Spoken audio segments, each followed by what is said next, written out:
right, hello and welcome to Around the Horns, the show where we are talking about the University of Texas baseball team. My name is Aaron. I am your host. I am here as always with my co-host who is back from Miami. It is Zach. Zach, how was your time in the great state of Florida in Coral Gables? Well, we had a little rain delay. Wasn't 2 hours, so that was, it was only around 2 hours. It wasn't 7 like last year. So yeah, it was good times. Texas won. Spoiler alert. Talking about that today. I say overall with the rain delay stuff, this is easy for me to say as someone who was just enjoying all the games from my couch, as you were there. But I don't know, like if you think about the possible outcomes of a Coral Gables regional, I feel like it could have been way worse, like from the rain delay. I don't know if you have the same feeling. You were there. Yeah, like people kept sending me pictures and they're like, hey, the weather radar looks like just one giant cloud of rain and whatever else. And I was like, yeah, but the rain clouds like kept coming in from the west. Yeah. It hit the edge of Miami and just right around us. And so it always looked like at any moment we were, going to get flooded and die. But they pulled it off. And it was kind of funny though, because in the middle of, I think it was the second inning against Miami on Saturday, we all get this alert on our phones, and I was like, oh, weather advisory. It's like, hey, this area is flash flood watching, could flood for the next like 16 hours or something silly. It's like, what? Where is this place? And look, type it up. It's probably nowhere near. Oh, it's literally like 15 minutes down the road. And I was like, okay, well, we'll see what happens. So yeah. It probably could have been worse. They were able to get the games in. Baton Rouge ended up being the worst of the weather regionals. But yeah, I mean, today we are going to talk about, of course, Texas winning the regional in Coral Gables. We're going to be talking about all the regionals. There was a lot of great action over the weekend. Of course, we will be previewing the Super Regional. Texas headed to Stanford. Very excited about that. We've got all kinds of stuff to talk about today. Before we get started, I wanted to give a quick shout out to our sponsor, Pine House Brewing. Talked about this promotion last week. It is still ongoing. If you go over to the Pine House Brewing restaurant over on East Bend White Boulevard and you order a Texas Wagyu smash burger, you can save $3 on that burger by showing a coupon from orangebloods.com. We had a bunch of threads this weekend. If you pull up any of those baseball threads, you'll be able to show the coupon, prove that you are an Orange Bloods member, and then you can get $3 off your Texas Wagyu smash burger. So I go ahead and take advantage of that great deal over at Pine House Brewing. Zach said they did it. They went on the road. Texas went on the road. They got the job done. We said if they're going to do this thing, it probably needs to be a 3-0 sweep. It probably needs to be because Lucas Gordon is awesome in game 1. LeBaron Johnson is awesome in game 2. And they did it. I mean, they were just able to come through on every single thing that needed to happen. That was my biggest takeaway. It's like, it's easy for us to sit on the podcast and talk about, okay, if this, and this all go right, Texas can probably win this. But for them to actually go out and do all of those things, that is a completely different story. And they actually went out and did, they needed to take the lead early. They took the lead early. Lucas Gordon and LBJ had to be awesome. They were unbelievable. They had to get clutch hits. They got clutch hits.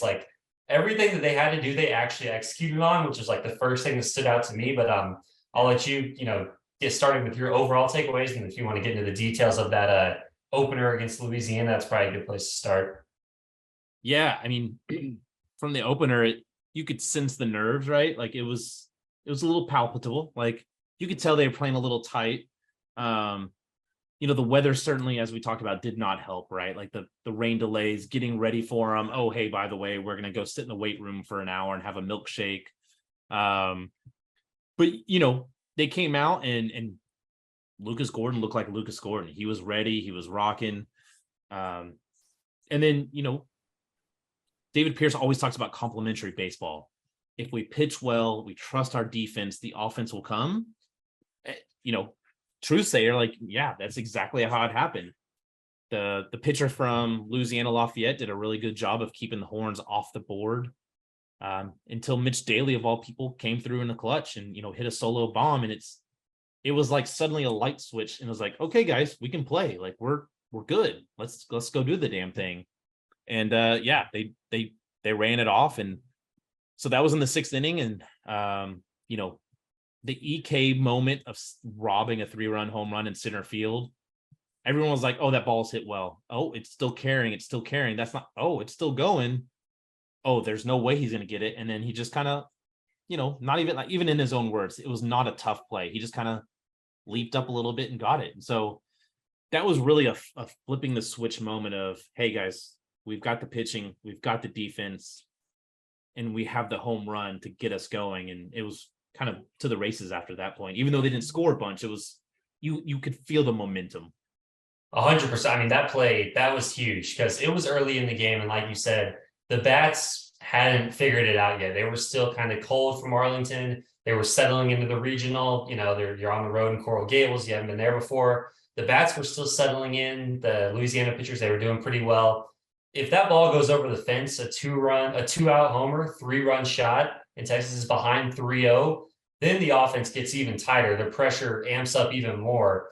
EK making that play, that was absolutely huge. I mean, any normal game, any normal defense, that's like the most impressive play by far. Unfortunately, EK has a guy out there in the outfield with him to where while EK's play was the most important play of the game, it was not the most impressive because Dylan Campbell in the 6th inning, Zach, I mean, that's the best catch of the year.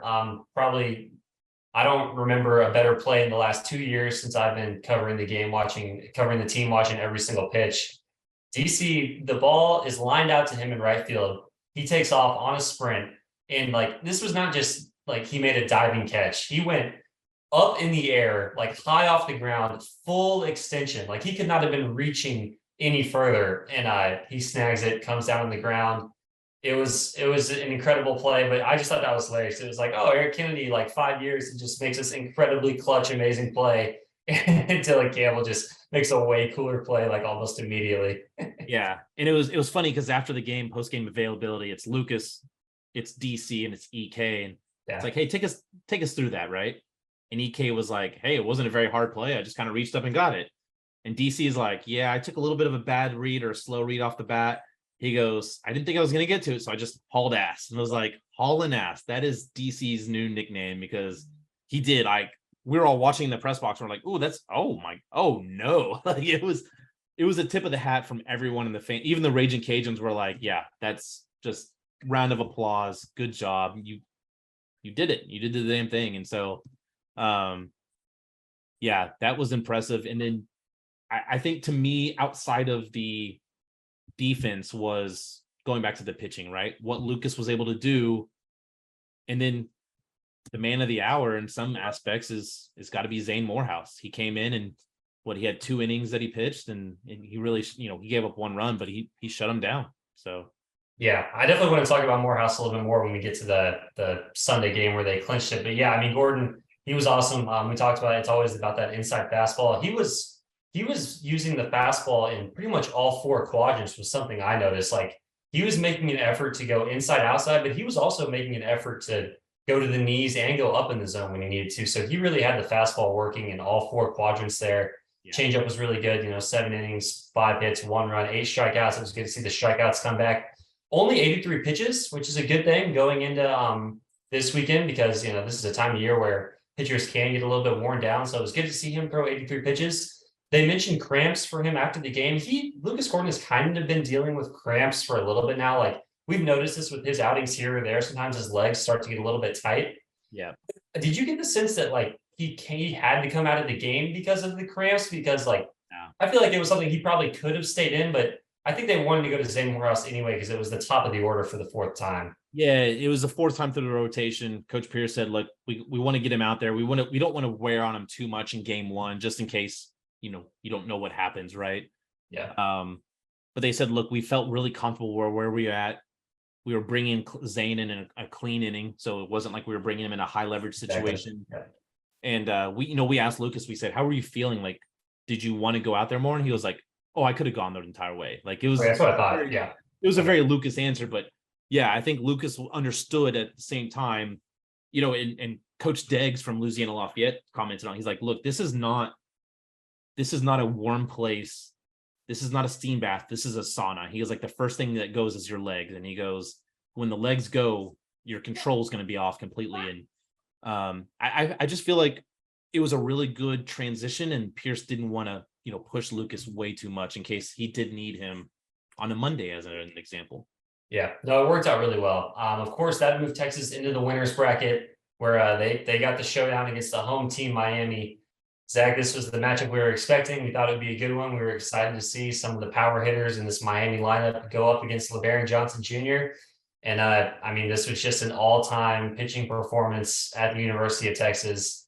And it was LBJ. It was LBJ's day. Zach, 9 innings pitched, 7 hits, 1 run, 3 walks, 8 strikeouts, 129 pitches, a complete game, 1 run. It was incredible. I mean, they had him on the ropes in the first and the second inning. Miami had the bases loaded in the first inning. There was a 2-0 fastball to Levinson that was piped right down the middle, bases loaded, 1 out, and he popped it up in the infield. And Zach, when I tell you, like, that guy's going to be thinking about that pitch for a long time, because that is the pitch you want in that 2-0 count in that spot. And he just popped it up, and from there it was like, oh my gosh, LBJ's going to get away with this. And then he got away with it in the second inning when he left the bases loaded. And then the pitch count was elevated. You were thinking, okay, this would be great to somehow get 5 or 6 out of LBJ with this pitch count. He goes 9. It was unbelievable stuff. Just like the competitiveness and the heart and the grit and just the amazing slider that he had all night. It was an all-time performance, Zach. You've been watching Texas baseball for a long time. 9 innings in a regional, that doesn't happen every single year. Yeah. When LBJ came out, he walked the leadoff guy. Yep. Not very competitive at bat. Then he gives up a single. Oh, I'm sorry, he got a ground out from the second hole hitter, Villegas. Then Morales comes up, and Morales is, the big name at Miami. He ends up hitting a single to a shortstop, which there was nothing Daly could have done with that one. Then he walks another guy, and you're thinking, oh man, this is going to get bad real ugly. Bases loaded, 1 out. You mentioned it, Zach Levinson. He absolutely crushed that sky high fly ball. Like, we were like, oh my goodness. Comes down foul. Wow, okay, good. Thomas makes the catch. And that was on a 2-0 count. So it was a early 2-0 fastball right down the middle. He was a centimeter away from hitting a grand slam. It was. Whew. And so, you think back to all the moments, all the big pitches over the past year, and you're thinking, wow, okay, 2 outs, bases loaded, first inning, Miami's, seeing stars. They're thinking, this is it. He's on 24 pitches or so. And he just goes strike, ball, fouled one off, another ball, and then just big swing and miss. And you're like, holy moly, how did he come out of this, right? So you're thinking, okay, he's at 24, 26 pitches after the first inning. Texas comes back, and you're thinking, all right, what are we going to do here? Well, it's already 2-0. O'Dowd homers, so now it's 3-0, and you're like, wow, Texas, what's going on here? What does Miami do? Starts off with a single. Then he reaches on a fielder's choice. Then he gets a strikeout swing, and you're like, okay, he's okay. He's going to be able to keep that pitch down. Nope. He walks Kafis, the leadoff guy, again. And then he gives up another single. And you're like, oh, Lord. Who's up to bat? Morales. Bases loaded, 2 outs, and Morales comes up. First pitch. I don't know what Morales, he probably regrets that bat for a very long time, but first pitch just pops it up. It's like, wow, okay, you're at 41 pitches, and this guy is not long for the game. We're going to see bullpen early. This could get really ugly. Maybe, it's going to be a big offensive game. He just bears down. He doesn't walk another guy the rest of the game. Which is just impressive. I was trying to think about impressive outings in post game. 2014 was the last time during a regional Chad's Hollingsworth went a full game in a regional. That's the last time. It's incredible. It's just crazy. Everyone wants to complain about the pitch count. Yes, it was high, but like Pierce talked about, like, he felt good. He felt loose. He wanted the ball. And that's what Pierce relies on. They didn't talk to him the entire game pretty much. They were just letting him be. And Pierce has a point, right? Like, he's built up over the season. It's not like he's been 100 pitches every single game. This is a guy that really didn't have a high workload at the beginning and has been kind of eased into it. And so he's kind of hitting peak form right now without being well overused. So Yeah, just absolutely amazing. The thing that really got me and that everyone had oohing and awing is I think it was seventh or eighth inning. LBJ got a strikeout of Yo-Yo Morales on an 87-mile-an-hour slider where Morales went down to the knee. I mean, he completely just buckled him. And everyone was like, just write the MLB check right now. Like all the scouts were like, okay, yep, LBJ. So Yeah, no, I mean, he made himself a lot of money with that start. That was awesome to see. Yeah, with the pitch count stuff, the first two innings were really stressful, but innings like 3 through 7, pretty low stress, easy innings, not that bad on the arm for LBJ. So I don't know. I mean, if he felt good and wanted to stay out there, I have no issue with that. I don't think anyone should. But Zach, we said the key against Miami is going to be getting on the board early, so they were not able to go to Andrew Walters with the lead. Dylan Campbell, he was the guy to take care of it. No one should be surprised that he extended.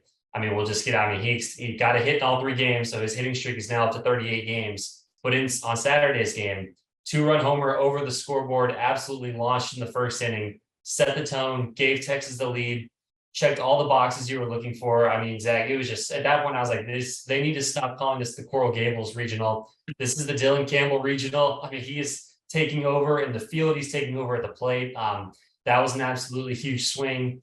Of course, we had the Garrett Gilmet saga. He really scary play. He took a fastball almost to the face. It caught the flap of the helmet, thank goodness, but it hit the flap of the helmet. It probably still got him a little bit in the face. He definitely felt it. He goes down. He's not really moving at first. He ends up, being okay. He gets up. He's very angry.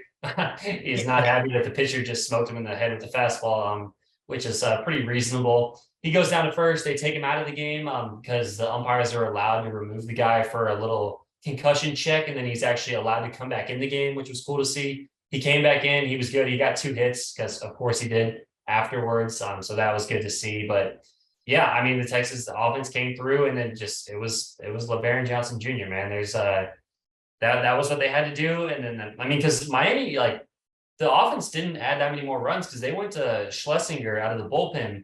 He came out of the pen, went 7 scoreless with 9 strikeouts in relief, which was very concerning. But I mean, it just didn't matter with LBJ, man. He gave up 1 run, and that was going to be it. Yeah, and Miami coach talked about it. And he said, "Hey, look, Carson's been one of those guys that's been massive for us all year long. He's been out the last month or so with injury. We've been trying to work him back." He's like, he didn't have his fastball. He kept elevating it, leaving it over the middle, and you saw that. Jared Thomas led off with a double. And he, Texas, when they made contact against Carson, they were making contact. But Schlesinger, the lefty, they really couldn't get in a groove. He mixed his pitches really well. He was mixing in and out really well. And, even against guys like Porter Brown and Peyton Powell, who have had success against lefties throughout the year, they just, really couldn't get on top of them. But yeah, I mean, in all, it was a really fun game to watch because you had 2 pitchers that were just dueling it out, going inning for inning and really just seeing something really cool. So yeah, I mean, it was a great game, huge win for Texas. That moved them to 2-0. That's the catbird seat. 2-0 is where you want to be in these regionals, especially if you're lacking a little bit of pitching depth. But Zach, Miami took care of business against Louisiana, setting up the rematch for Sunday. Miami had to beat Texas twice. That didn't happen. Texas took care of business on Sunday to go in 3-0 and sweep the regional.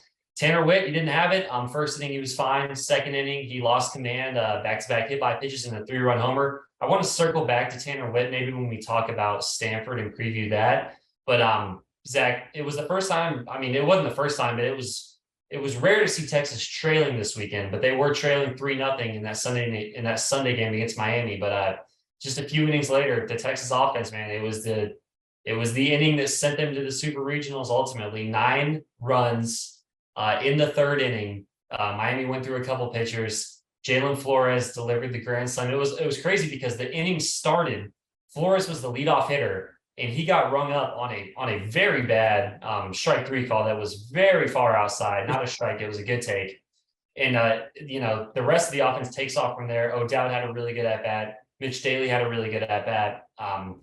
Jared Thomas drives in some runs. Gilmet drives in some runs. Palo drives in some runs. It comes back to Flores with only 1 out. He was the only out of the inning at the time. Yeah. And he comes up with the bases loaded. First pitch, the guy tries to flip in a little first pitch curveball. I'm just going to steal a strike. this guy's not going to try to ambush me first pitch. And Flores, he sits back, he waits, he lifts it to dead center, out of the park, grand slam. At that moment, it seemed like Texas had it, and they did. That was really cool to see. What was the reaction in the press box, in the stadium? You know, when Texas put up a 9-run third inning, and then ultimately the Jalen Flores grand slam had to be pretty deflating for the very few Miami fans that were in the building. Yeah, I mean, you talk about the fans. You know, you're facing a regional final, right? And Miami's got to win to push it into Monday. Yep. Stadium holds just over 3,500. They said the attendance was like 23 to 2,500, and there was a decent sized contingent of families and friends there from Texas. And when Miami got the 3-0 lead in the second, all the people were like, "Oh yeah, you know, this is Miami. They're back. You know, we got this. No big deal. Texas doesn't have anything left." And it was like, it was just like a drive into madness in that inning, because Flores strikes out on a just terrible call on a pitch out way outside, and Miami fans were like doing their left, right, sit down chant. And then all of a sudden it was the parade of hits. They had 6 hits in a row, 5 of them before Miami went to the pin, and then Miami goes to the pin to bring in LaQuerca, who's been really, really good for them. And it's just like the hit parade continues. Gilmet gets another hit, Brown walks, Kennedy walks, and you're like, wow, Flores is back. Yeah. And when Flores hit the ball, it didn't look like a no-doubter. It didn't sound like a no-doubter. It was one of those ones that you knew it, like after the fact, you should have known it was good, because it had that thud. It had the silent thud. But when it was headed towards straight center, it was like, oh man, you hit it to the deepest part of the park. And you saw the left, or the center fielder keep going back and back, and you're like, oh, this has a shot. Because right off the bat, the Miami the radio announcers who were sitting next to me were like, oh, this has no chance. This has no chance. And then, you know, it leaves it, and you could have just put a drop of a needle and you would have heard it. That place was dead silent.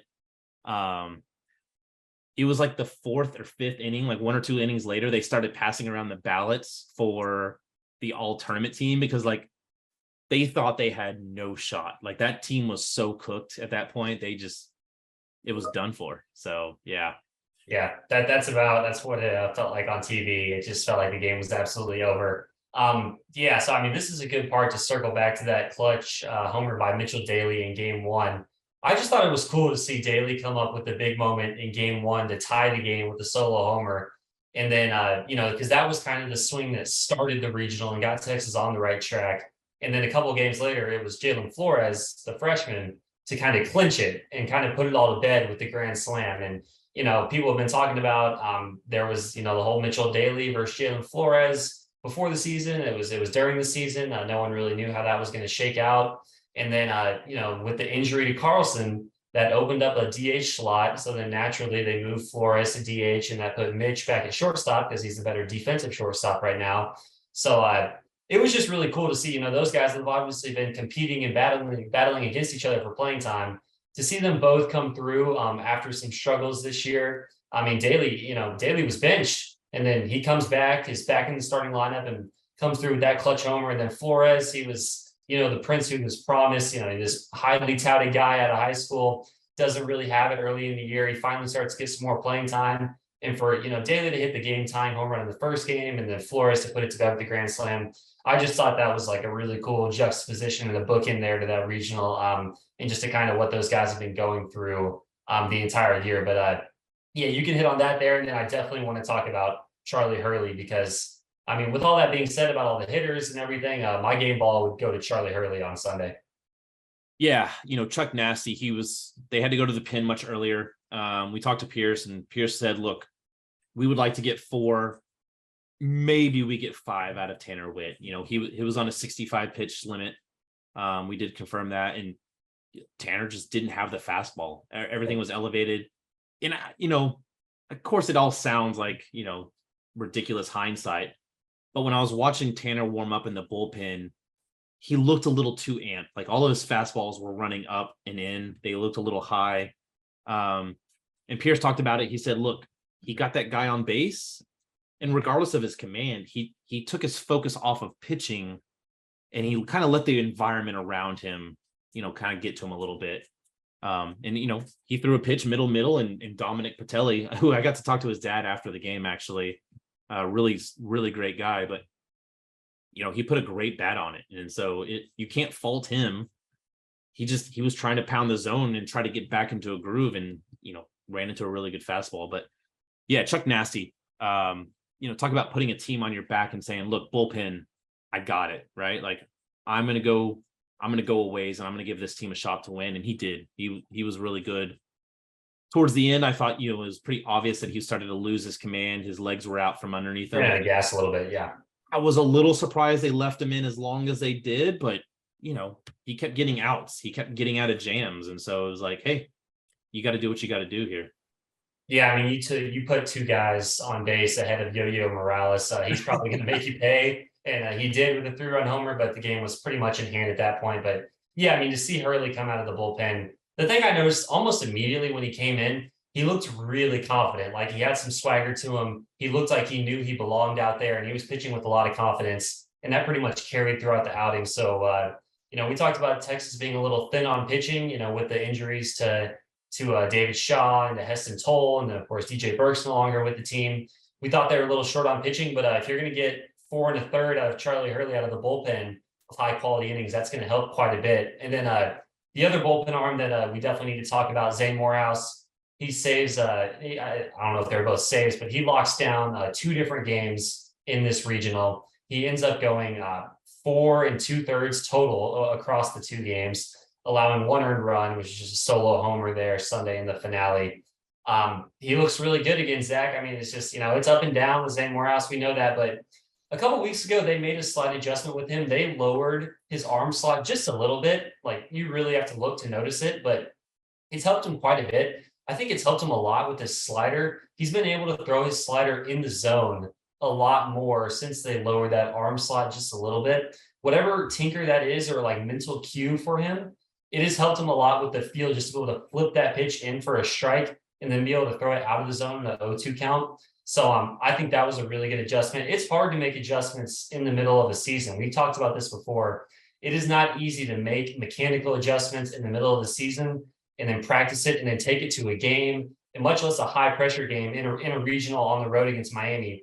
And he has been able to make that adjustment with his arm slot, and it has helped him quite a bit. I mean, Zach, he had 7 strikeouts in 2 2/3 innings. He struck out the first 4 batters that he faced on Sunday, all 4 on sliders. I mean, he really had it all going all weekend, and it's exciting, man. I called him the X factor before the season started. That was going to kind of maybe determine the success of the pitching staff, and it's been a lot of ups and downs, Zach. But here we are, 3 or 4 months later.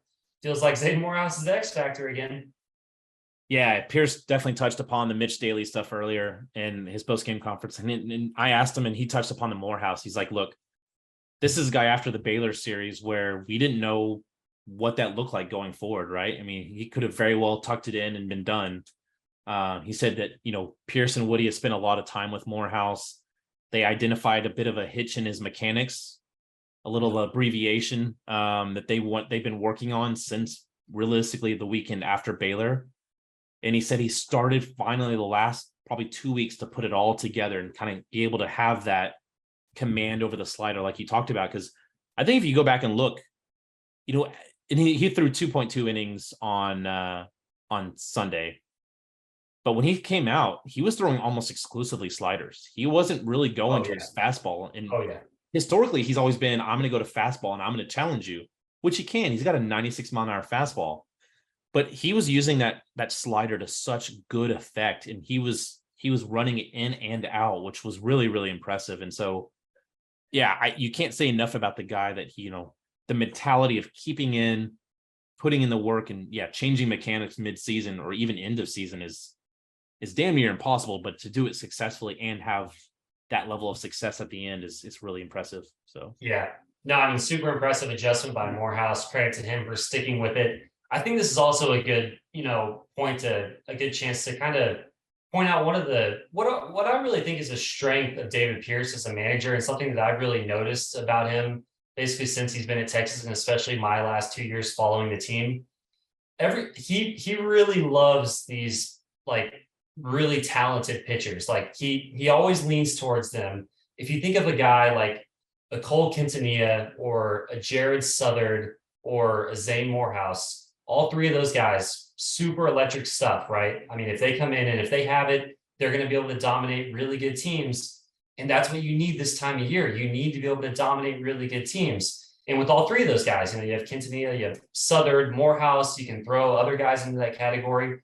At times, they're not throwing strikes, and it can be frustrating because fans will be like, oh my gosh, just give me a guy that can go in there and throw strikes. Well, yes, that might be better for, the random Saturday game against Kansas. You'd probably be better off just having someone in there throwing strikes. David Pierce, he does a really good job of always keeping the long term in mind, and he knows he wants to win every single game, obviously, and he manages to win every single game. But at the same time, he knows I need a Jared Southern to be really good by the end of the year. I need a Zane Morehouse to be really good at the end of the year, because there's only so many guys I can rely on the road against a really talented Miami team to realistically go in there and dominate. Because there's a baseline of stuff that you have to have as a pitcher to be able to get Yo-Yo Morales and some of those other really good Miami hitters out. And I just think this is an important time to point that out, because a lot of fans and people on the outside, they can be frustrated and be like, oh, these guys, David Pierce, he just wants these guys to throw 98 and they can't throw a strike and he just sticks with them. There's a reason he keeps rolling those guys out there and they keep working to get better, because in these situations, this is when you need the really talented guys like a Morehouse. And I feel like that was something that was really prevalent in my mind watching it, being like, this is why David Pierce has a little bit of a longer leash with some of these super talented guys that eventually he knows that he really needs them to come through. Yeah, no, definitely. If you take a look at it, he's definitely one of those managers that says, guys, like, I understand you're going to have struggles early on. I understand that we're going to live through some changes, but we're going to work, and it's going to be a work in progress. And all that matters is that we get to the postseason and we can go on a run. It was kind of funny. We asked him after the game, we said, Coach, you're 12-0 since 2017 when y'all last lost to Long Beach. What's the secret here? What's going on? You got some magic? He goes, no idea. If I knew, I'd tell you. He goes, I wish I could do this in the Big 12 tournament because we sure did suck there. So, I mean, he's got that mentality of like, look, I don't care how we win. I don't care what it takes to win. We want to win. But it's all about, putting in the work is what his guys say, or what he says. It's getting a little bit better so that at the end of the season, you are playing your best ball. And you see that from LBJ. You see that from Lucas, who's had his, struggles last couple of games. They showed up when the lights were on, and it was something else that was funny about Sunday is he didn't bring EK or DC or, a Lucas Gordon type guy. There's that. He brought two freshmen to his post conference. Like, you think about all the work that these guys put in, and he's like, hey, like, this is our team. Like, we're made up of a wide group of guys. And, it's not just going to be one person that wins games for us. We're going to do this as a collective. So that was really cool to see as well. Yeah, no, I mean, super impressive weekend overall. They were able to get it done.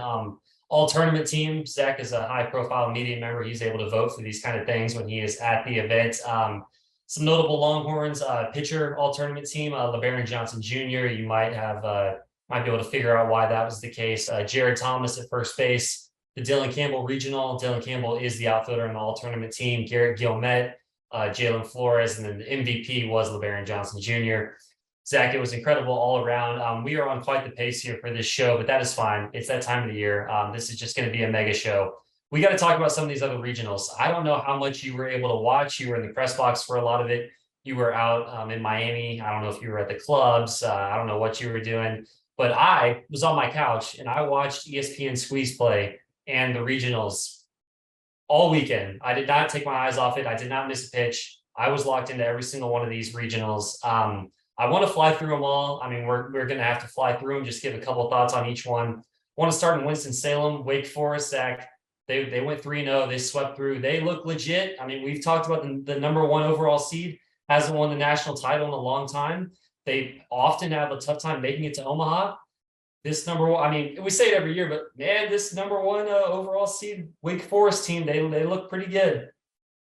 Yeah, Louder in game 2 struck out 11 in 6 innings, and he really didn't look like he was being challenged at all. This Wake Forest team can hit, they can run. The one thing I'll have to add though is on their Friday night regional game, they said they sold out their complex for the first time for 3,800 people. I'm like, you got 3,800 seats and you can't sell out all throughout. You've been number one for a couple weeks now. What are your fans doing? So yeah. Come on now, fans at Winston-Salem. They're going to be back there again. They're going to be hosting Alabama because Alabama was able to win their regional. Zach, I don't know if you saw this, but I mean, they were on the ropes. I think it was in the 2-0 game, in the 1-0 game. Troy had them beat, and there was a routine ground ball to shortstop with 2 outs in the ninth. The guy just has to pick it up and throw it across the first base, and Troy wins. And he throws it away. Alabama ends up winning the game. Troy's defense, it bit them in the ass multiple times throughout the weekend. If Troy had just an average defense, I think they would have won this regional, but they just could not stop shooting themselves in the foot. But yeah, it was tough to see. Alabama was able to win, but they got a lot of it gifted to them from a shaky Troy defense was my takeaway. Yeah, Bama got a massive pitching performance from their 6'5" lefty. That really helped propel them. But yeah, I feel like Bama kind of skated through a regional that they really shouldn't have come out of. If you look at how the gameplay really went on early. Yeah, it was crazy. Baton Rouge, that was the worst weather. They didn't even. I think it was Saturday. They only played like 4 innings in the entire regional. LSU goes 3-0. They do advance. They pitched Paul Skeens in game 1 against Tulane. Tulane entered the regional with 19 wins. That was a pretty controversial decision because you would think they're going to save Paul Skeens for like Oregon State in game 2 when they have some real competition. He threw a complete game against Tulane and they were able to win and beat Tulane. And then they were able to beat Oregon State twice without Paul Skeens. So it all worked out. But man, that was a crazy decision just to think like they were that worried about losing the 19-win Tulane at home with anyone besides Skeens on the mound. Yeah, and it wasn't just a complete game, 124 pitches complete game. You're like, what do you really, you don't have anyone else you could throw out? You're that worried. And I think it honestly speaks to how worried they are about their bullpen. Because they've struggled a lot. And I think they were just like, look, if he goes the complete game, we just saved 6 outs, or we saved 9 outs from our bullpen having to throw. But yeah, craziness. But yeah, I mean, their offense bailed them out. Their offense was awesome all weekend. I mean, they had Dylan Cruz, Gavin Dugas, pretty much everyone besides Tommy White was on fire. So they're going to be taking on Kentucky. Kentucky won the Lexington Regional. Zach, we kind of thought this might be a chaotic one. It absolutely was. There were a lot of really good games in Lexington. Kentucky is able to come out of the losers bracket. They beat Indiana twice. Indiana was my pick to win the regional. They were sitting there 2-0. I was feeling pretty sharp. Like, oh, did I just pick a 3 seed to win the regional? But no, Kentucky is able to come back. I want to apologize. I called them RPI merchants.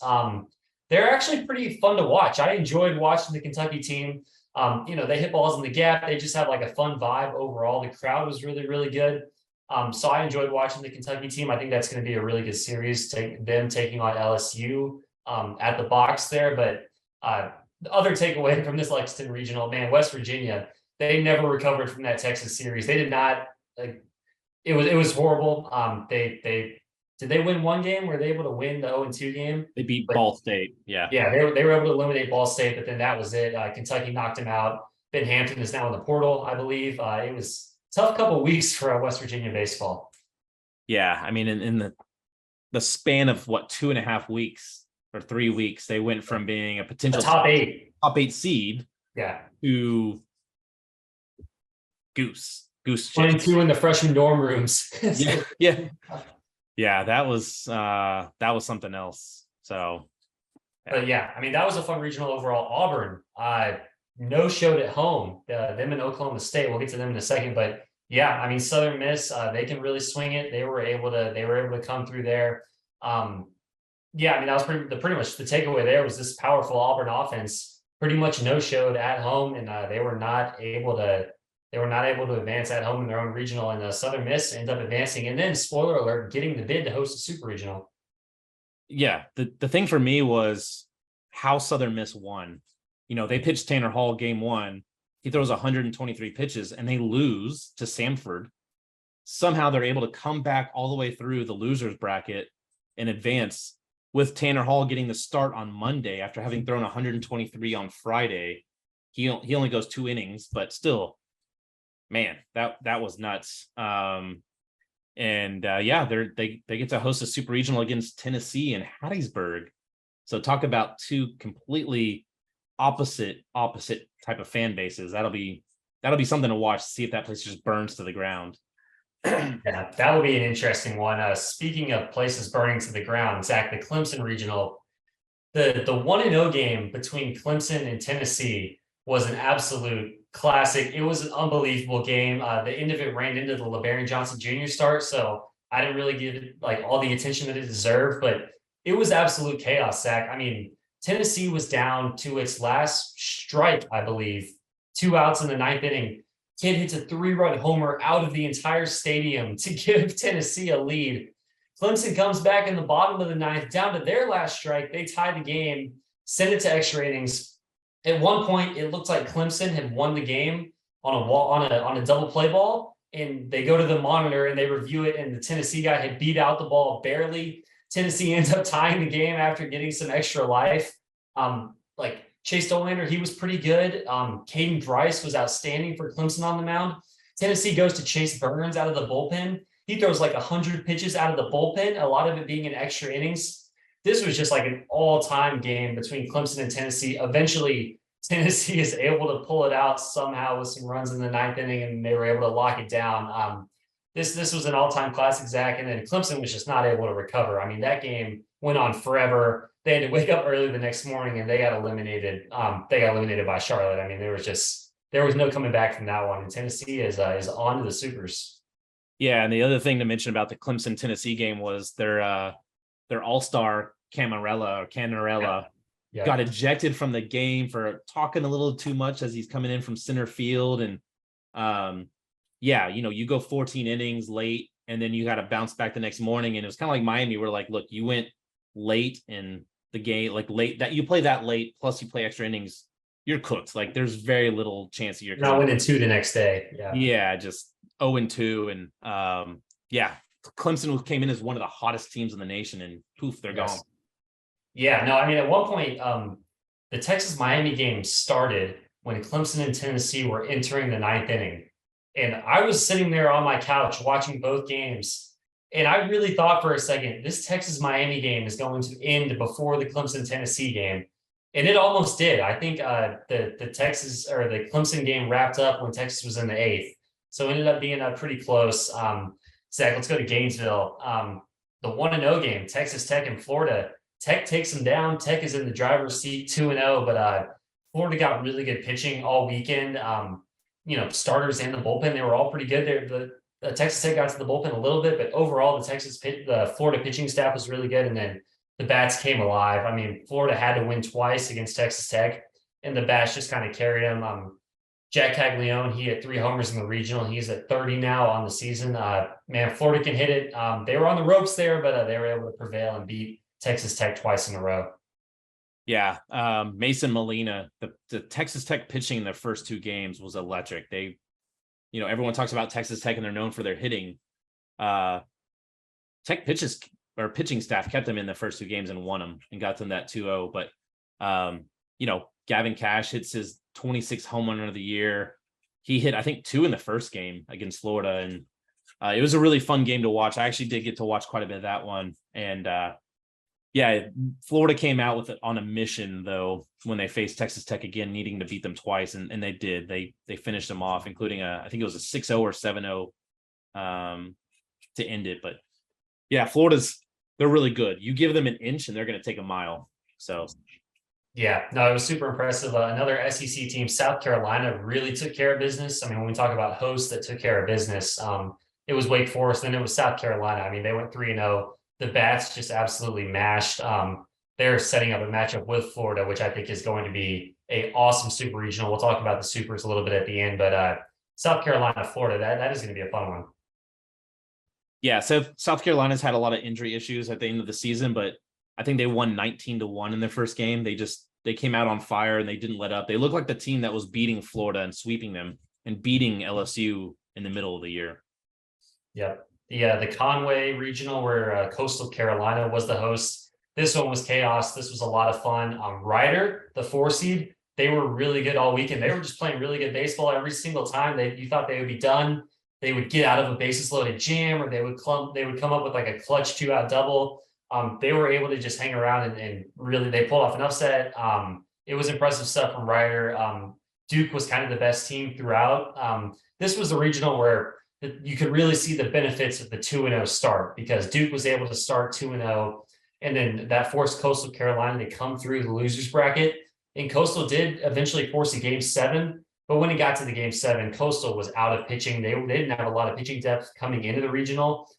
Duke did, and you could tell in that game 7, Duke just had way more quality arms, and they blew out Coastal in the winner take all the game there yesterday.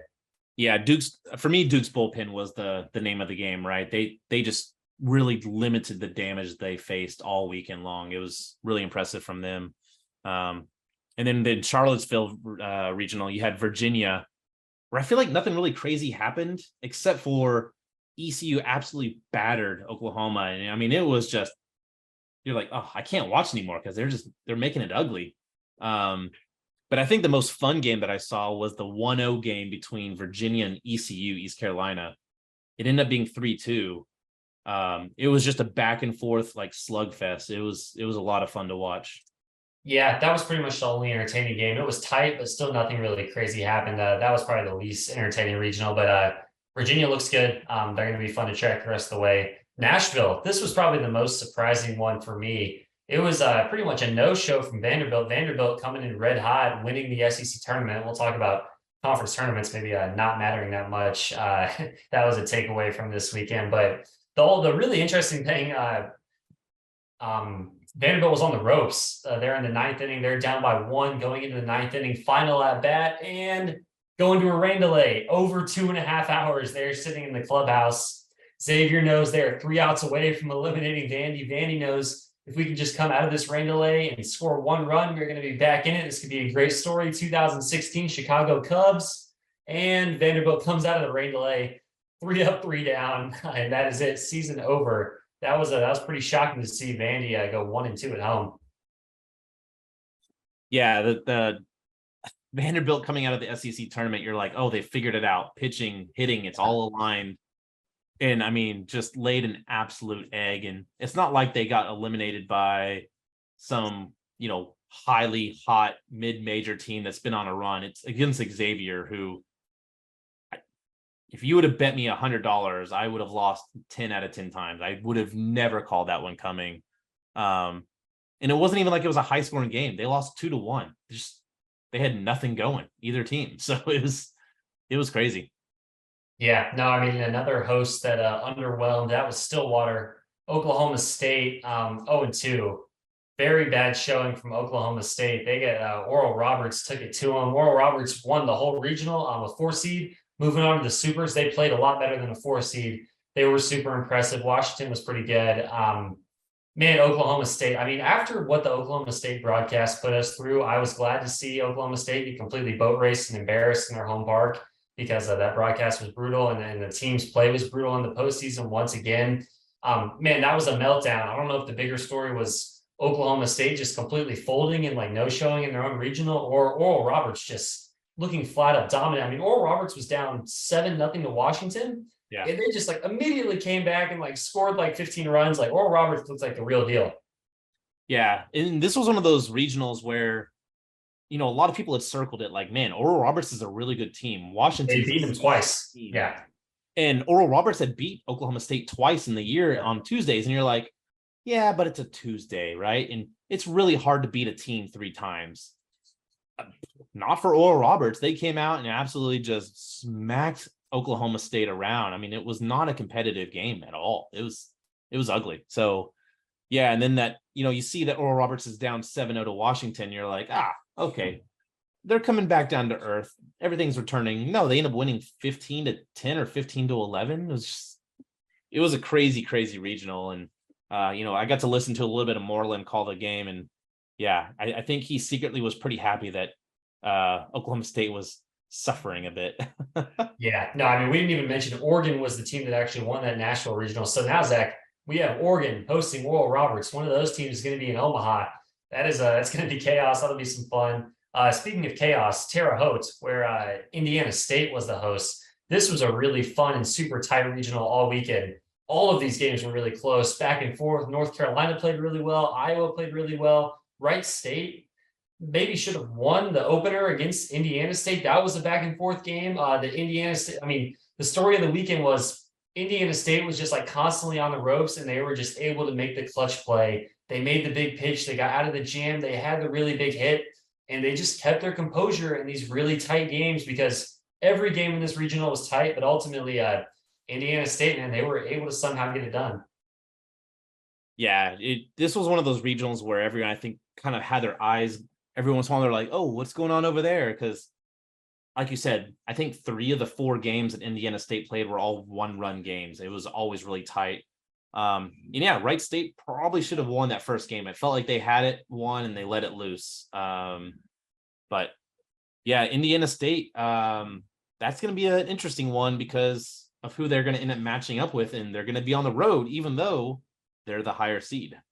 Yeah, no, I mean, that takes us to Fayetteville, where, man, TCU, maybe the one instance of the conference tournament does matter. TCU got red hot in Arlington, and they carried those hot bats to Fayetteville. They go 3-0. They sweep the Fayetteville regional. They just unload on Hagen Smith. Didn't think that was going to be something that happened. Zach, in the 1-0 game, Trey Richardson, the infielder for TCU, the transfer from Baylor, he entered the game with 2 homers on the year. He hit 2 grand slams in the first 2 innings. He had 3 homers in the game. He was doing the Jordan shrug going around the bases. I mean, it was just, TCU was completely unhinged. The Arkansas crowd was stunned. This seems to happen to Arkansas quite a bit, man. I mean, sometimes they're able to make it out, but like, it seems like some red hot team, and like some team comes into Fayetteville every single year and plays their A game. Sometimes Arkansas is able to overcome it. Not this time, man. TCU was red hot. They're looking like a team of destiny, and they were just too much for Arkansas. Yeah, Trey Richardson, who transferred from Baylor, was just unconscious. 2 grand slams in the first 2 innings. He ended up with a 3rd home run later on for 11 RBIs, which tied an NCAA record. You look at the pitching, you look at the hitting. TCU is everything that you thought you saw at the beginning of the year when we were in Arlington to kick off the season, when everyone said, wow, this TCU team could be really, really good. And now you're like, no, they are really, really good. I mean, Sloss is, or not, that used to be the coach. Sarloos, Sarloos. He's pushing all the right buttons right now. Yeah, no, I mean, we talk about like Texas maybe having a thin pitching staff. Arkansas was on DEFCON 1. I mean, it is a good thing, Zach, that this did not go to a game 7, because in game 6, Arkansas was bringing in guys that had already thrown so many pitches the day before and the day before that. I mean, there was getting to a point where it was getting uncomfortable to watch some of these guys just continue to throw pitches. If it would have gone to a game 7, I do not know what Arkansas would have done on the mound, but it didn't happen. And like you talked about earlier, this set up an Indiana State versus TCU super regional. Indiana State, of course, is the national seed. You think they're going to host. It comes out Indiana State is not going to host. They've got other stuff going on in that area. They don't think they have the facility. They don't think they have the volunteers and the staff to be able to adequately put on a super regional. So they didn't put in a bid, which means TCU is playing at home. I mean, Zach, TCU is running hot right now. Yeah, I mean, if you're putting favorites on a team in the super regionals to make to Omaha, like go borrow some money and put the house on TCU, because wow, what they've done so far in the last couple of weeks has been ridiculous. And now they get to play at home against an Indiana State team, which, you know, they're high up in the RPI. They're like number 9 or 8, I believe. But yeah, I mean, TCU is going to be loving life. So it's going to be very, very interesting. And of course, that takes us to let's just skip forward to Monday night. There's only one regional that we have not talked about yet, and it will lead into our preview of the super regional. That, of course, was the regional opposite of Texas on the bracket, the Palo Alto regional, the Stanford regional. Texas A&M, a couple people on this show might have picked them to go to Omaha. Texas A&M starts 2-0. They look like they're in the driver's seat. We're starting to think we've got a Texas versus Texas A&M showdown in the super regional. Who's going to host? We think it would have been Texas. We are going to say for the rest of time that it would have been Texas because we don't know. And it seemed like it was going that way, but we'll never know because A&M, they blew it. They had the 2-0 start. Stanford sticks it to them twice. They come back. The bats heat up. A&M, they just start dropping fly balls. You're giving up grand slams. It was a complete meltdown, Zach. The NCAA, they tried to line up the matchup in basketball. A&M gets rocked by Penn State. They try to line up the matchup in baseball. A&M starts 2-0. They just get rocked by Stanford back-to-back games. I was thinking of that meme. There's the meme going around where it's like the guy playing Uno, where it's like you can play Texas in a postseason game or draw 25 cards. A&M, man, they've got the whole deck. I mean, they've just got the whole deck in their hands. They're doing anything to avoid it. It was brutal. So, of course, Stanford is able to get the win behind their bats and some of their bullpen arms. Zach, I will, of course, give you your chance to roast the Aggies and point out anything that you want to point out before we start to finally preview the super regional between Texas and Stanford. Yeah, you talk about just the ultimate meltdown, right? We always talked about, listen, what's been good and working for A&M recently has been their pitching. None of their starters went more than 2 innings on Monday night because they played at like 8:00 at night Central Time. They popped up a ball in the infield. They can't even come up with an infield single. Like they just pop up. Like just what a accumulation of disaster, all just piling on top of it. It was like, you knew that they felt all the pressure, right? When Stanford won the first game against them to stave off elimination and cause an if necessary, it wasn't a game that A&M was particularly competitive in. I mean, it was kind of a beatdown. And then you come and follow that up with Monday night, and again, it's like a 7-0 game or 7-1. Sorry. It just, yeah. I should have seen it a mile away that when we're talking Texas A&M and Texas that are up 2-0, it's like, no, somehow A&M is going to find a way to screw this up completely. And sure enough, they all let us down. The whole world is finally rooting for A&M, the entire state. Everyone wants to see just the craziest, maddest super regional ever, which could have been decided potentially by a streaker that happened in the middle of the season. Nah, they've got to throw it all away. Someone on their message board said, at least we didn't have the chance to lose to the Sips. I mean, they were celebrating the fact that they might have cost us a Director's Cup. What goes through the mind of an A&M person? I don't know, but yeah, Texas is headed west. They're trying to cope. They're just trying to cling to anything they can cling to. It was bad. I would have loved to see that super regional at the same time. It was pretty funny to see the downfall there. Zach, let's talk a little bit about Stanford. I mean, the spark notes, the too long don't read version about the Stanford club is they can mash, and they mash in the postseason, and they have been mashing in the postseason for a while now. They have a lot of veteran bats in this lineup that have performed really well in the postseason. Zach, Texas has been to Omaha 2 years in a row. Stanford has been to Omaha 2 years in a row. One of these teams is going to make it 3 in a row, and one of these teams is going to see their streak come to an end. Zach, what can you tell me about the Stanford team other than the fact that they mash, they have a lot of guys they can hit, and they don't really like to walk that much? You're on mute, or I can't hear you. Yeah, they're 42-17 on the season. They went 23-7 in Pac-12 play. They're really good at home. No surprise at the Sunken Diamond. They're 24-8. It's a team that, if you look at common opponents, they went 3-1 against Cal State Fullerton. They split a 4-game series with Oklahoma. They split a 2-game series against Texas Tech. They beat San Jose State in a game, and then they went 2-1 against A&M. So you look at the common opponents, you're like, okay, well, the only thing that really stands out is that Oklahoma, they went 2-2, and then Cal State Fullerton, they went 3-1 instead of Texas going 1-2.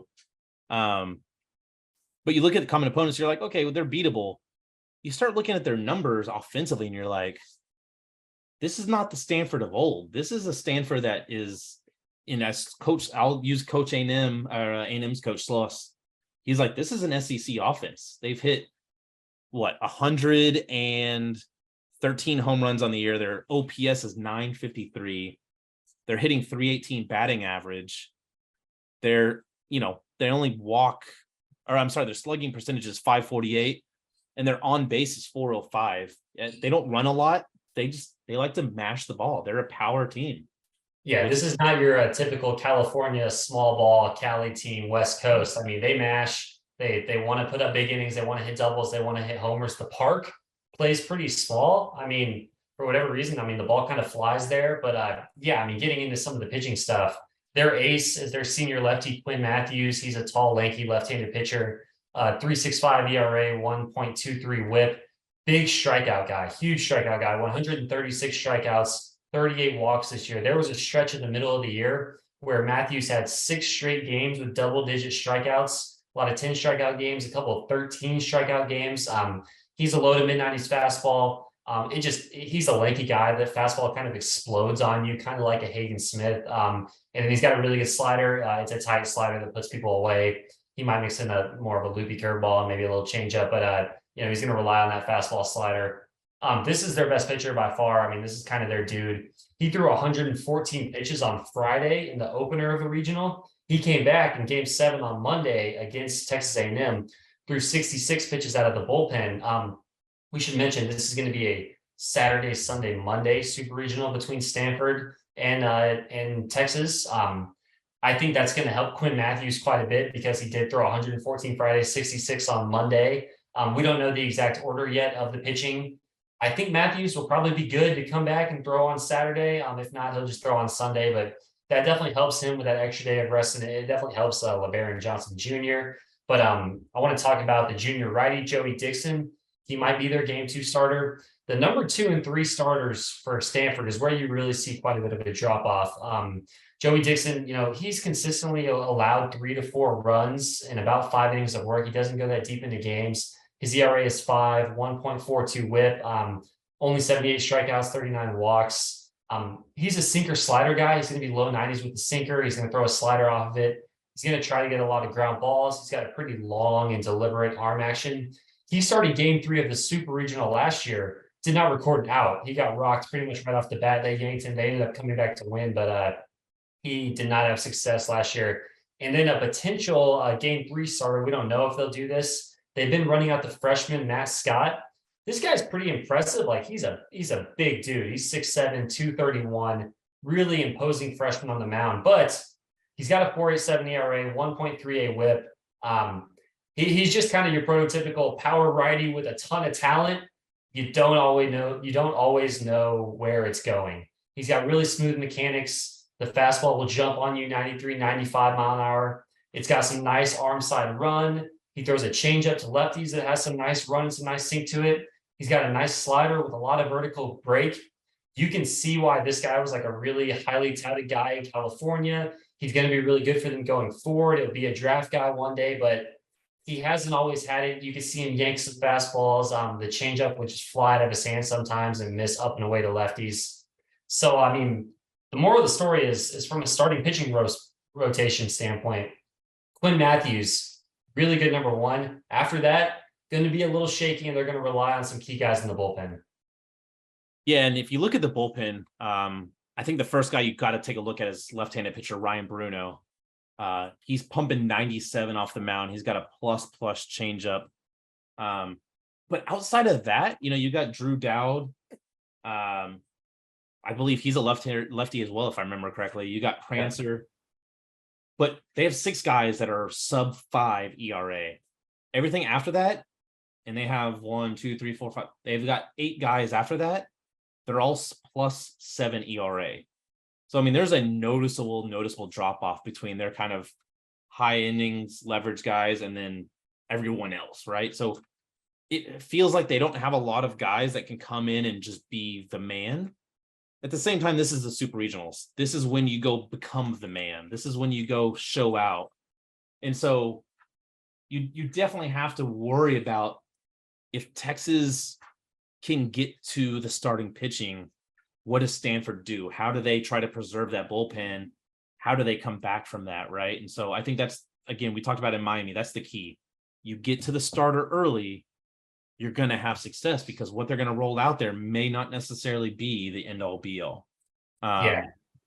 I don't think they're going to go that deep into this pitching staff. I mean, just the super regional format, they're going to go with their guys. I mean, they're going to go with Prancer and Bruno and Dowd out of the bullpen, and they're going to try to get what they can out of their starters. But man, I mean, you mentioned Bruno, just a huge lefty, throwing 97 with a dagger changeup.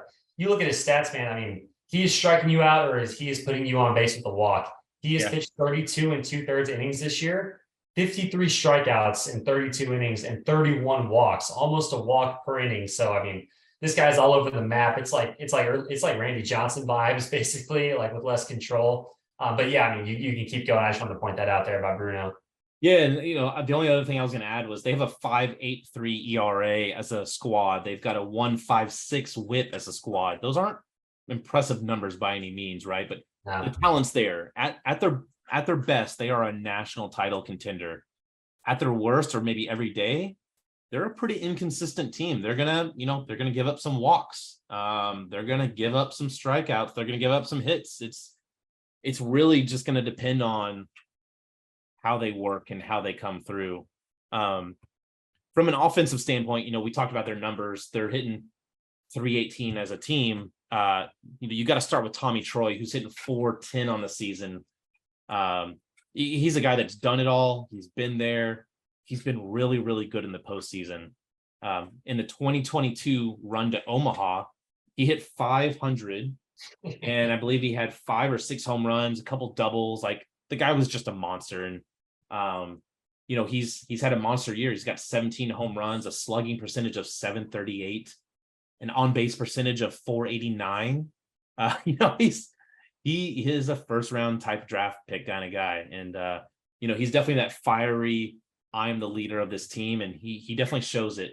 Then you got Alberto Rios, so I believe plays catcher for them.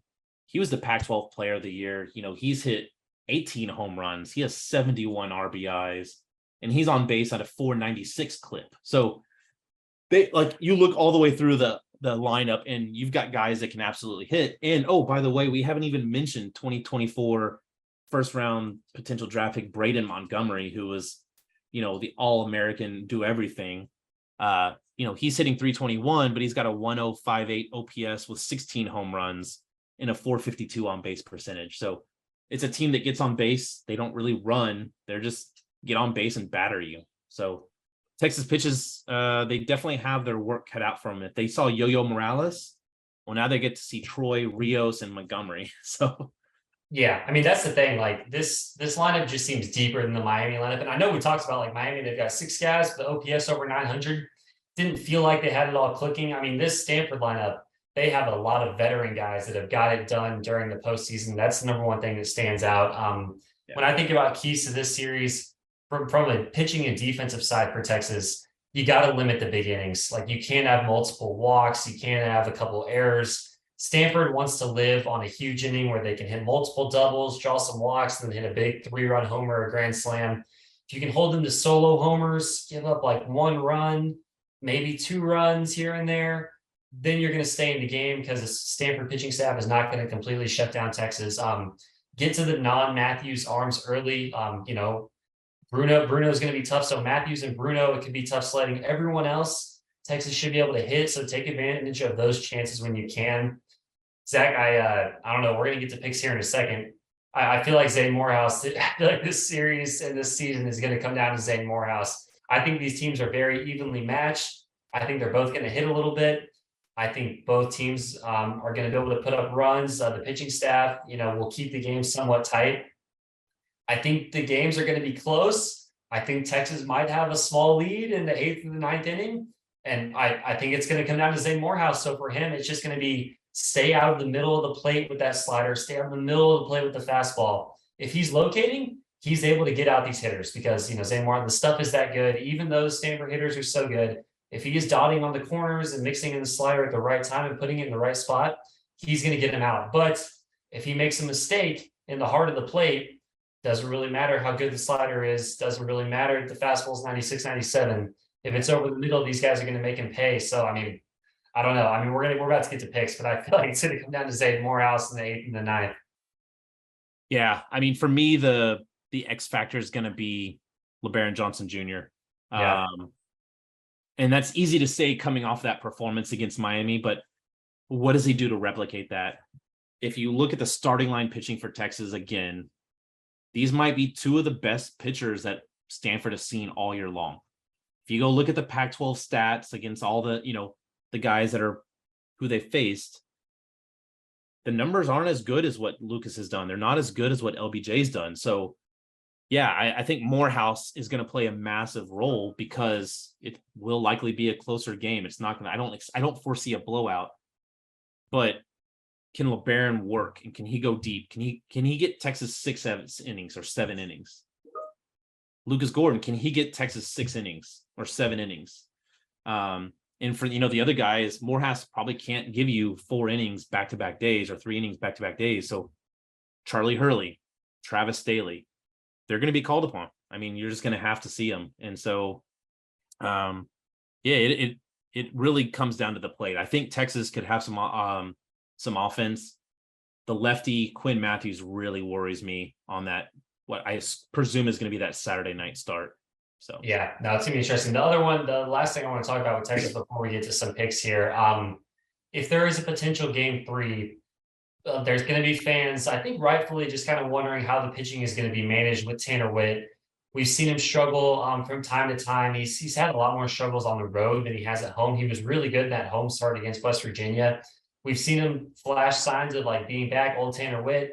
We've seen him still struggle to find the release point with the fastball. Those hit by pitches against Miami, one was a changeup, one was a curveball. He's still adjusting to the pitch clock, holding on runners, just getting that overall feel back.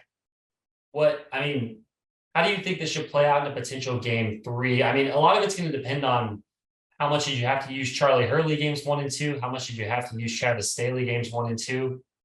I'm of the opinion that you just roll Tanner Witt out there because he's a guy that has the upside and has the stuff to get some outs.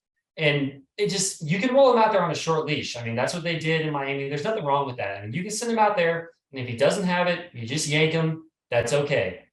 I just think the upside of him potentially giving you 3 to 4 innings or just giving you whatever he can give you, that's where I would go. I would still run him out there for that game 3 start and just see what he's got. But yeah, I think there's a lot to the home road stuff. I mean, we do need to see him do it on the road because you think about he's been doing this rehab for so long now, and all of that rehab has been at the dish. I mean, where has he been throwing his bullpens? At the dish. Where has he been throwing his live sessions on the mound?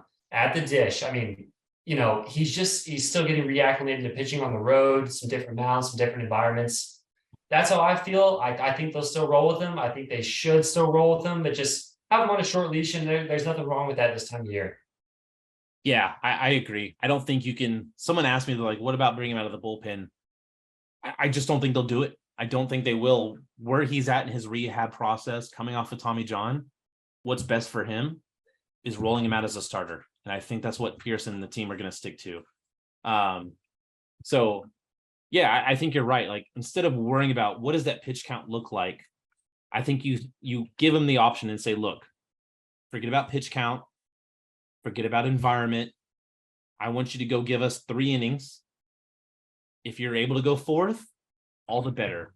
But if you can get us 3 innings of maybe 1-run ball, that's massive because that's now 9 outs that you don't have to use the bullpen. So, yeah, I just think he's been there.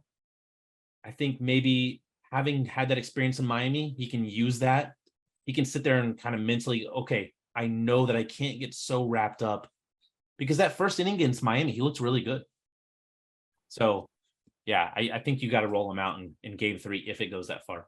Yeah, I don't want to see him out of the bullpen. I mean, we know he's a guy that's like really good out of the bullpen. He has been really good out of the bullpen in the past, but you think about right now, he comes out and you can kind of see he has it or he doesn't have it, or when he doesn't have it, he's going to lose it a little bit. And if you think about that, we saw it. If he's starting and he comes out and he doesn't have it, you yank him, you're down 3-0. You have a lot of time to recover. If you bring him out of the bullpen in the 7th or 8th inning and he doesn't have it, then you're in trouble. I mean, then you're toast all of a sudden. So I don't think that makes a lot of sense at this point. I think they should, you either start him or you kind of put him on ice, but I think they will start him. All right, Zach, we got to make a pick. Before we get to the picks, I just want to say, everyone just needs to calm down with the picks. Everyone needs to relax. This is a show. We're just making picks. No one cares about the outcome of these picks. These picks do not have an effect on the games. Jinxes, they're not real. Everyone needs to lay off. I know that we both picked West Virginia against Texas, and we were wrong. I picked Texas to win the Big 12 tournament. Didn't work out. We both picked Miami to win the regional. Didn't work out. Everyone just lay off our back. It's fine. I think everyone knows where we stand with Texas. I think everyone knows we generally support the program. We are just picking what we think is going to happen. It's not a jinx. I'm going to pick who I actually think is going to win. I'm not doing it because I'm trying to jinx or because I believe in that. It's not, everyone just needs to relax. That's my ramble. With that being said, we have not written down. We're going to surprise each other with our picks. Zach, you want to go first? You want me to lead it off here? Who are you picking to win this thing? And do you have any comments on my State of the Union there? Yeah, I'll go first. I'm picking Stanford. I'm the anti-jinx. Yeah. No, Okay. Realistically, for me, that Louisiana game could have gone either way, except for 2 amazing defensive performances and an outstanding start by Lucas. Am I going to see LBJ go out and just shove for 9 innings again? Probably not. And so if I think Texas comes back to earth a little bit, I just think Stanford's a little bit better team overall. So I have Stanford advancing. I have been wrong many times. Of course, when I pick against Texas, I am glad to be wrong. But at the end of the day, my pick has no impact on the outcome of this series. I am simply going to decide what I think is going to happen, and do not blame me either way. Don't call me a hater. Don't call me a jinx.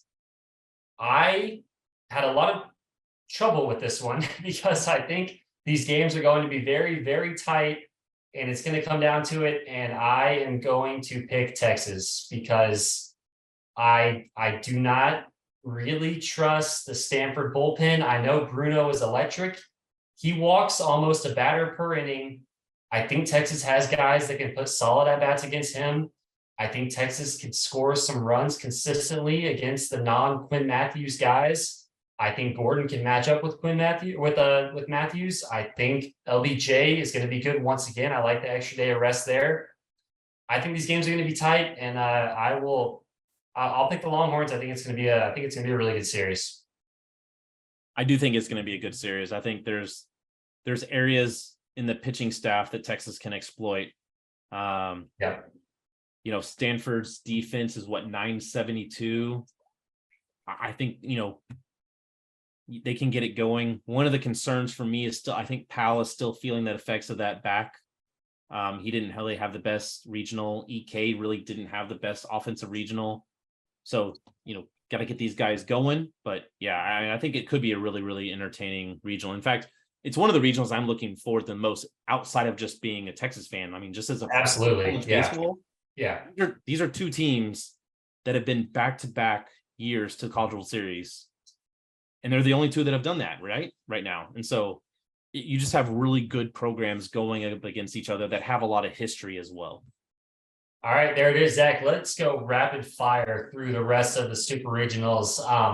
Winston-Salem, we have number 1 Wake Forest hosting number 16 Alabama. Zach, we both had Wake Forest in the College World Series. I am not changing my mind. I would be very surprised if Wake Forest loses to Alabama.